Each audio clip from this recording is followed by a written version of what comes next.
Well, Todd, that was a very good presentation.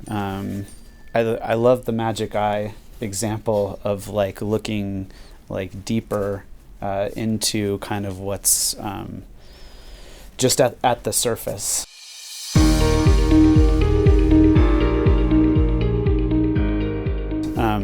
And maybe, I don't know if you can think of an example of where kind of studying or looking at an x-ray for a long time or thinking about an x-ray for a long time benefited a patient. Can you think of an example? Yeah, we had one where a patient was having, they were hypertensive in the ER after a motor vehicle accident, and no one really was figuring out why. They gave a bunch of fluids, they even gave some blood, and they're like, but where is she bleeding? They did their belly exam called a FAST exam, and it was negative, and no one could figure out why they were so hypotensive, and so they were giving all sorts of medications to help bring it up, but it just wasn't working.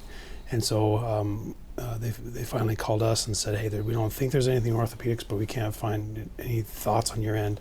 We went through the CT scan, and there was a little subtle finding, but something that we've actually noted on x-ray first was actually just a subtle widening of the pubic symphysis, which means that they had what's called an open book pelvis. And when that happened, that allows more bleeding to occur on the inside of the pelvis itself, to the point where they can actually accumulate a lot of fluid, and that can cause hypotension. So when we noticed just a very subtle widening, didn't seem like a lot, but we put a pelvic binder on, and as soon as we bound that pelvis, reduced that volume, hemodynamics went better, and that was it. Yeah, stabilize the blood pressure, and just a subtle finding on x-ray tips you off to what else could maybe be happening. It was interesting, your magic eye kind of example for the pelvis and how you look at it as a total hip surgeon with the intricacies that you see. What I found is that my magic eye depth as a hip arthroscopist was a little bit different.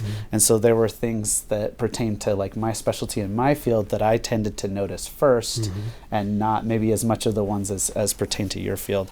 Talk a little bit, just because, I mean, I think we both are on the same page that x-ray is so critical for like our practice, but talk to me a little bit about your utilization of a pelvic x-ray for a total hip replacement. I think, first off, in general in orthopedics, I think there's a common misnomer that orthopedic surgeons need advanced imaging. We need MRIs, we need CT scans and bone scans, when realistically, going back to the basics and really just understanding the anatomy, number one, and number two, what the anatomy means on a pelvic x-ray, for the most part, now obviously not everything, but for the most part is usually sufficient, at least to start the process. Sure. So I think some primary care physicians especially are very nervous about sending referrals to orthopedic surgeons without MRIs or CTs or more advanced imaging, when realistically x-rays for the most part are usually pretty good.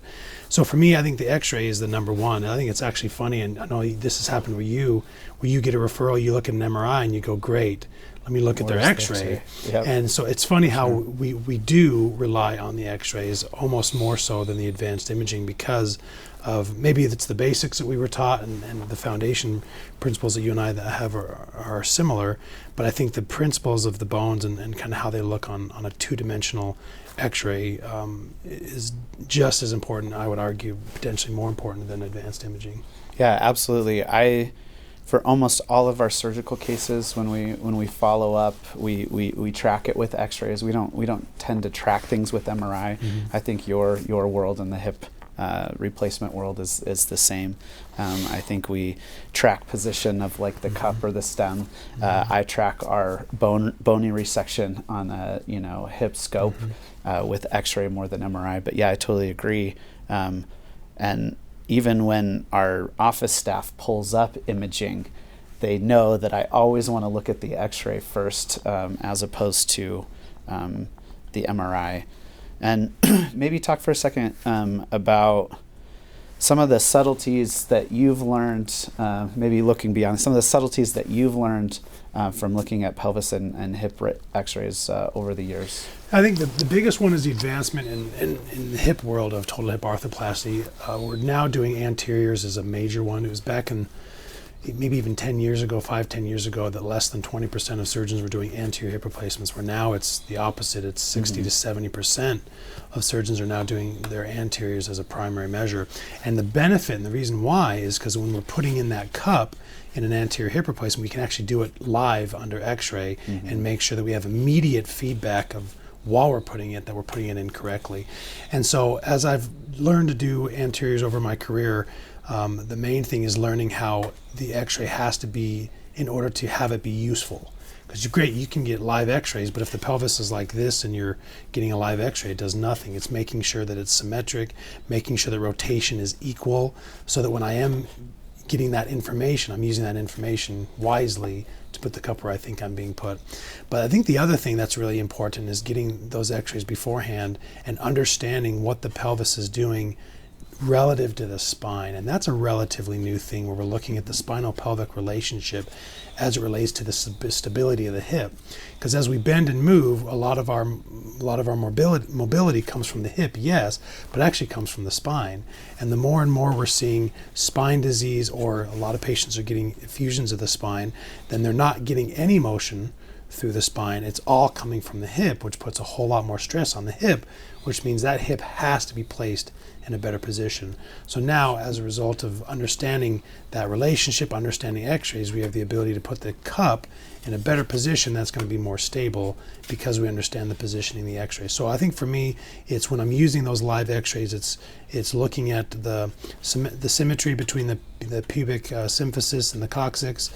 It's looking at the rotation and the alignment of some of the lines. We call this the ilioischial line relative to what's called the teardrop, and making sure it's symmetric side to side. And it may just be millimeters of adjustment, but those little millimeters matter. Sure. Yeah, absolutely. And then talk a little bit by extension how robotics, I mean, robotics is based, on CT, which is at its base or at its core x-ray. So talk a little bit about how robotics has kind of taken that x-ray to the next level. Yeah, and I think that's the real benefit of why we use the robot, is the ability to actually dial in where we want that cup to be relative to their anatomy.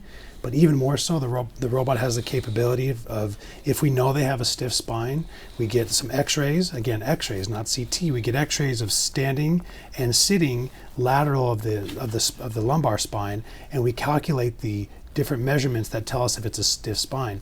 If it's a stiff spine, we put those numbers in the robot, and it'll actually be able to show us on a model before we even do the surgery. If we put the cup here, here's the areas where there's a potential concern for dislocation. If we adjusted it here, we would get rid of that. And so literally we're just dialing in exactly within millimeters and degrees where that cup should sit, so that dislocation is less of a risk relative to the spine. But even outside of the spine, that we're removing less bone, we're having a more stable hip overall that's going to last longer in their life. Yeah, absolutely. And you talked about you gave a presentation at the last conference about the aggregation of marginal gains. And I think this is another area in your world where we can get, just even if it's a millimeter, a couple millimeters, or a couple degrees better, I think that all of that kind of comes together to see the great outcomes that you have. So. And I think that was the whole point of why I wanted to talk about x-rays and then the pelvis is today, is I think all of us as a group can get better in our understanding of x-rays. And I think so many of us are quick to just look at the interpretation of radiologists, but the more we look at x-rays, the more we see what's normal, the more we look at the abnormal and see why is it different, the more we'll be able to see that. And as we see that, we'll catch those little things that we wouldn't have caught before. And it's those marginal improvements in our own practice, which all of us that come to these meetings, that's why we come, is to see how can we be better. Yeah, I worked with a fairly famous cardiologist in Chicago, and he had fine-tuned his stethoscope exam and listening to murmurs in the heart. And he had me go listen to a murmur, and he said, well, what's the ejection fraction? And I was like, well, the echo is scheduled later today. He goes, no, I want you to guess on your exam. And I was just, as a med student, super happy, especially as an orthopedic directed med student, just super happy I found a murmur in the first place. But he guessed the ejection fraction within 1%. And he had been listening to the heart for years and years and years and anticipating what the ejection fraction would be as those advanced imaging came. And so he got very good at guessing an ejection fraction by listening to it. And so I think the same thing applies. I think the more we practice, the more we look, the more we pay attention to subtleties, some of these subtleties, the more we use the magic eye, I think the better we get at fine-tuning it.